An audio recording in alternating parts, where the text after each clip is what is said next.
seja, quanto mais abençoamos, mais somos abençoados. É simples, pastor? Muito simples. É óbvio, é tão óbvio que parece complicado que às vezes as pessoas não aprendem, por N motivos. Primeiramente, plantações. Depois, com calma, você pega na sua casa, 2 Coríntios, capítulos 8 e 9, fala basicamente sobre a contribuição, sobre a prestatividade e o amor e o voluntariado das pessoas de bom grado poderem ofertar, poderem abençoar a casa de Deus para que a casa de Deus continuasse a funcionar. Aqui Paulo está falando e ele elogia a prontidão, ele elogia a obediência das pessoas, mas acima de tudo o amor no coração que as pessoas tinham para abençoar a casa de Deus, abençoar a obra. Nós temos em nossos corações que na vida neotestamentária, e eu já vou logo dizendo, o dízimo ele é antes da lei, a oferta antes da lei. Então dízimos e ofertas são antes da lei. Então eles começaram antes da lei e prosseguem até agora. Mas eles jamais foram obrigatórios.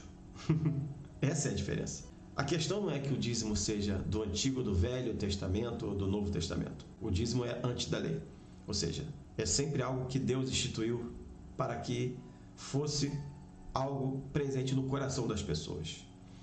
O grande problema é que hoje muita gente confunde essa história de dízimo e oferta e coloca obrigatoriedade.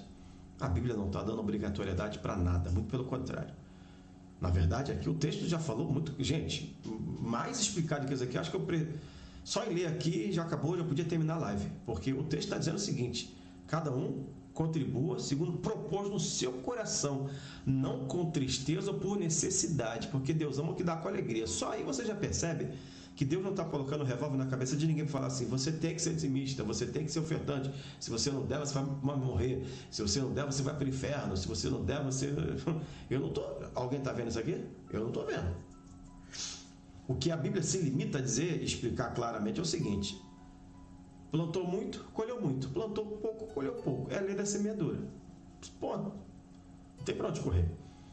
Mas o que Deus está deixando claro é o seguinte: ainda que você plante muito, se não for com o teu coração, não vai adiantar de hipótese nenhuma, nada, não vai adiantar nada. Ainda que você seja um dizimista fiel, se não for de teu coração, não vai adiantar absolutamente nada. Você vai estar, entre aspas, querendo comprar Deus, e ninguém vai comprar Deus, porque na verdade nós é que fomos comprados. Você entende o que Deus está falando? Então, a generosidade na casa de Deus, a generosidade para com os servos de Deus, ela suplanta os tempos. Ela suplanta tudo. Se eu for para um texto clássico da Bíblia, quando Davi, Deus fala assim: olha, você vai construir o templo, você vai abençoar o templo, mas quem vai praticamente administrar esse templo, quem vai fazer tudo, é Salomão. Porque Davi era... A gente já sabe daquela história, né? Davi, rei de guerras, muito sangue na mão, aquela coisa toda. Mas Davi, ele organiza o ofertório para a construção do templo. Você pega o livro de Crônicas e você vai ver o que Davi convida o povo e a oferta que ele dá voluntariamente. Então ele deixa bem claro: Senhor, Davi falando, né? Do que eu estou te dando, tu já me deste. Na verdade, o que eu te dou é teu. Ele deixa bem claro que, por mais que ele dê, por mais que ele faça, por mais que ele tenha no seu coração um desejo enorme de construir o templo, de ofertar para o templo, tudo que ele dá foi Deus quem deu.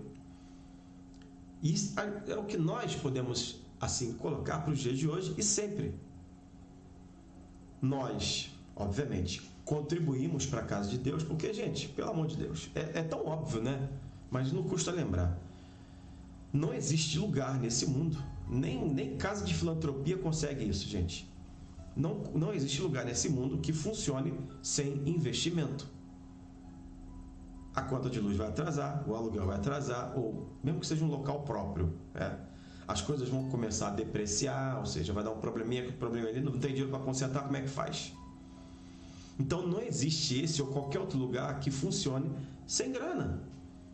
A gente mora aqui no Rio de Janeiro, e Niterói e São Gonçalo, né, que eu costumo mais andar, gente. O que tem de loja, o que tem de grandes lojas fechando, lojas famosas, lojas antigas que fecharam as portas e, sabe, o comércio, a maioria do comércio de Niterói virou sacada para morador de rua, porque tá tudo assim, ó, aluga-se, vende, aluga-se, tudo fechado.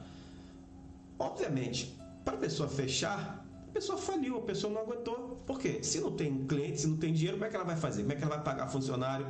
Como é que ela vai manter o aluguel em dias? Enfim. Então, não se engane, uma igreja funciona assim. Uma igreja não vai funcionar só de oração e de amor. Né? Não funciona, gente, ou de pregações. Não dá, gente. Se nessa igreja ou em qualquer denominação as pessoas não contribuírem de todo o coração, primeiramente tem que amar o local que está, tem que gostar do local que está e tem que entender o seguinte: esse local funciona porque eu vou contribuir. A gente precisa entender isso. Deveria ser óbvio, né, gente? Mas infelizmente as pessoas não entendem. Então, a impressão que se dá é que muita gente, não digo muita gente, tá? Mas, enfim, as pessoas às vezes entram, né, vão assistir o culto, ela senta na cadeira da igreja, ela toma da água da igreja, ela usa o copo descartável da igreja, ela usa o banheiro da igreja, ela, né, talvez recebe a ventina, o ventilador da igreja ou do ar da igreja, e a igreja não está às escuras, né? Embora hoje tenha muita igreja com aquela parede escura, mas enfim, a igreja está com luz funcionando, está com tudo, a pessoa entra, assiste o culto, vai embora, tchau, um abraço. É assim. A gente precisa entender o seguinte: nós contribuímos para o bom funcionamento da obra de Deus também. Isso é fato. Eu e você precisamos entender isso em nossos corações. Que o que semeia pouco, pouco também ceifará. Ou seja, colherá. Ceifa é colher, né? Ceifar é colher. E o que semeia em abundância também ceifará. Parece óbvio e é óbvio. Parece óbvio e é óbvio. Deus está falando o seguinte aqui claramente: a pessoa, quanto mais a pessoa é generosa, com amor, gente, é sempre importante a gente falar isso. Não adianta tentar achar que vai enganar a Deus. Eu engano, você engana, a gente engana o pastor da igreja ou quem quer que seja, né? Às vezes, porque assim, bom, deixa quieto. Mas assim, a gente engana quem quiser enganar, mas Deus a gente não vai enganar. Então, não tem jeito. Não à toa Jesus disse que aquela pobre viúva deu o seu melhor, porque ela de coração deu moedinhas, mas era o que ela podia e ela entregou de coração. A impressão que Jesus diz, Jesus deixa bem claro aqui que aquela mulher, aquela viúva, o quanto ela tivesse, o quanto ela pudesse dar, ela daria. E Jesus deixa bem claro que quem tinha muito estava dando da sobra do resto. Vamos combinar, gente. Nosso Deus não é Deus de sobra nem de resto. O nosso Deus é Deus de primazia, é Deus de primícias, é Deus da primeira parte, da melhor parte, sempre. Ok? Então aqui é tão óbvio, é evidente que quem planta muito vai colher muito. Isso é a lei quase que da natureza, gente. Você coloca dois campos de plantação, tá? Com a mesma metragem. Esse campo aqui tem 100 metros quadrados, esse campo aqui tem 100 metros quadrados. Todos dois estão adubados, arados, bonitinho. Aí você coloca um agricultor de cada lado e com cada agricultor você coloca, sei lá, 1000 sementes com cada agricultor. O agricultor da direita pegou e jogou 500 sementes. O agricultor da esquerda jogou as 1000 sementes. Quem vocês acham que vão colher mais? Que vai colher mais? Aquele que plantou muito. É o que está escrito aqui. Quem planta muito, colhe muito. Quem planta pouco, colhe pouco. Então, quando eu, você, qualquer pessoa que diligentemente, de coração, se propõe a ser um abençoador da obra de Deus, com o melhor que pode, porque que muito é esse? Que muito seria esse? Eu estou aqui sempre, hipoteticamente falando, para a gente não estipular valores aqui, por isso que eu dei o exemplo dos 2 plantadores. Que muito seria esse? Exemplo, eu tenho 2 pessoas na igreja, né? Vamos lá de novo na comparação, mas eu preciso fazer. 2 pessoas na igreja, cada um tem R$20. R$20 com 4 notas de 5 cada um, né? Umzinho decide pegar uma nota de 5 e entregar, porque ele podia dar 5. Ele podia, o máximo dele era 5. O máximo que ele podia dar era 5, embora ele tivesse 20. O outro tinha 20, 4 notas de 5. Ele podia dar 10, ele deu 10. Todos os dois entregaram do mesmo jeito, nenhum entregou mais do que ninguém. Aí Jesus não viu a quantidade, Jesus viu a vontade do seu coração, o desejo do coração entregar o melhor. O melhor do que tinha 20 era entregar 5, entregou 5. O melhor do que tinha 20 era entregar 10, entregou 10. Agora, muita gente, às vezes, Deus abençoa para entregar, não sei, 200, 300, 400, e a pessoa vai lá e dá 10. E aí alguém que tinha condições, que só tinha 50, foi lá e entregou 30, 40, mas era o melhor. Deu muito mais. É o que Jesus fala quando a pobre viúva entrega aquela ofertinha. Entre aspas, que não foi ofertinha nenhuma, tá? Foi a maior oferta. Então, deixando bem claro aqui, queridos, é questão de lei da natureza, plantar muito para colher muito, e aqui Deus está falando, Deus está usando a lei da natureza para que a gente possa entender que se fizermos isso de todo o nosso coração, vai acontecer em nome de Jesus. Cada um contribui. Aí depois ele deixa bem claro, mas olha, não adianta tentar comprar Deus, porque ele logo ele explica, cada um contribui segundo propôs no seu coração, ou seja, eu quero dar 5, eu dou 5, eu quero dar 10, dou 10. Eu quero dar 1.000, dou 1.000. Eu quero dar 100, 200. O coração propôs. Você entrou numa casa de oração, você viu a infraestrutura e deve pensar assim, poxa, para isso aqui manter de pé não é fácil não. Aí Deus move o seu coração para entregar uma oferta X. Você fala, quer saber? A igreja já tem dinheiro, o pastor já está rico, a pessoa logo pensa assim, né? Vou entregar não. E de repente... Você está entendendo? Alguém está entendendo? Independentemente de qualquer coisa, é a nossa parte com Deus. Vamos lá. Então, não com tristeza, cada um contribua segundo propôs no seu coração. Não com tristeza, ou seja, sabe o que é com tristeza? Eu lembro. Não adianta a gente... Eu fico tentando medir palavras aqui. Uma vez uma pessoa falou assim, pastor? Chegou para mim, né? Hoje eu entreguei uma oferta de 10 reais, tá, pastor? Eu falei, amém, irmã, tudo bem? A senhora quer de volta?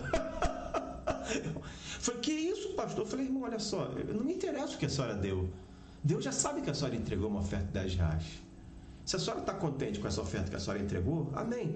Mas se a senhora achar que está fazendo falta para a senhora, a gente pega e devolve o dinheiro. Simples assim. Eu não sou muito de minhas palavras às vezes. Então... eu quero que você entenda o seguinte, não com tristeza, porque tem gente que entrega e fala assim, será que vai me fazer falta? Eu digo bem, sempre falei, nem entrega. Se você ou qualquer pessoa vai entregar uma oferta ou um dízimo, vai falar assim, isso aqui vai me fazer falta, guarda no seu bolso, leva para casa, porque Deus não vai aceitar. São 2 sacrifícios de tolo. O sacrifício de tolo de tirar o dinheiro do banco, contar o dinheiro e de entregar na igreja. Simples assim. Porque não foi de coração, cada um contribua segundo propôs no seu coração. É de coração? Amém. Não com tristeza por necessidade. Significa o seguinte, não com tristeza por necessidade, ou seja, nem ficando triste, ou seja, vai me fazer falta ou necessidade, tipo assim, Senhor, o negócio é o seguinte, é isso e aquilo, valeu? Estou dando, mas gente, esquece. Então, guarda. E o complemento é simples, né? Deus ama o que dá com alegria. Então tem que entregar a oferta com alegria, tem que ser dizimista com alegria. Se não for assim, gente, não adianta ser. Não adianta, porque aquela oferta, ela não será aceita por Deus. E Deus é poderoso para fazer abundar em vós toda a graça. Ou seja, o texto deixa bem claro o seguinte, a fim de que, tendo sempre em tudo toda a suficiência e abundez em toda boa obra. O que Deus deixa claro aqui? Está como se fosse uma fonte que está jorrando e que não para de jorrar. Ou seja, quanto mais abençoamos, mais somos abençoados. É simples, pastor? Muito simples. É óbvio, é tão óbvio que parece complicado que às vezes as pessoas não aprendem, por N motivos. E um dos motivos mais claros, eu estou falando, gente, daquele que realmente, que Deus abençoou e que pode. Muita gente, infelizmente, não está podendo nesse momento. Mal tem dinheiro de passagem para ir para a igreja. O negócio não está fácil. Mas Deus está falando daqueles que realmente podem. E Deus, gente, separa as pessoas para cuidarem do templo, porque Deus sabe que o templo tem que ficar aberto. A igreja tem que ser aberta. O nome de Senhor Jesus tem que ser pregado. Então, todos aqueles que de bom grado plantarem vão colher. Agora, plantarão um pouco ou plantarão muito? E reparem, eu dei um exemplo aqui da plantação de 500 sementes e 1000 sementes. Mas no exemplo financeiro, às vezes vai diferenciar. Porque quando Jesus cita a oferta da viúva, Jesus disse que tinha muita gente com muita grana, balançando saquetéis e entregava nada. Dava da sobra, dava do resto. E Jesus disse que aquela viúva entregou o seu melhor. Fatalmente, a oferta da viúva, em números, foi a menor de todas, mas em qualidade foi a maior de todas, porque Jesus viu sinceridade. E se tem alguém que sabe ver sinceridade, é Jesus. Nossa plantação vai definir a nossa colheita. A tua plantação definirá a tua colheita. Então coloca no teu coração essa palavra, tenha no teu coração uma certeza. Coisas tremendas podem acontecer em nossas vidas. Eu só quero te garantir uma coisa: se Deus move o teu coração para que você seja uma pessoa abençoadora, por favor, faça isso. E agora eu quero terminar dizendo uma coisa. Se a gente ler o versículo 9, está escrito assim, conforme está escrito. Vou botar para vocês aqui. Olha o versículo 9 aqui. Conforme está escrito, espalhou Deus pobres, a sua justiça permanece para sempre. Ora, aquele que dá a semente ao que semeia e pão para comer, também multiplicará a vossa sementeira e aumentará os frutos da vossa justiça, para que em tudo enriqueçais para toda a beneficência, a qual faz que por nós se deem graças a Deus. O que significa? O que Deus está deixando claro aqui, gente? Deus está dizendo o seguinte, que Ele vai abençoar pessoas para essas pessoas abençoarem não somente a casa de Deus, mas outras pessoas também. Como eu oro, queridos, para que Deus faça isso comigo, contigo, conosco.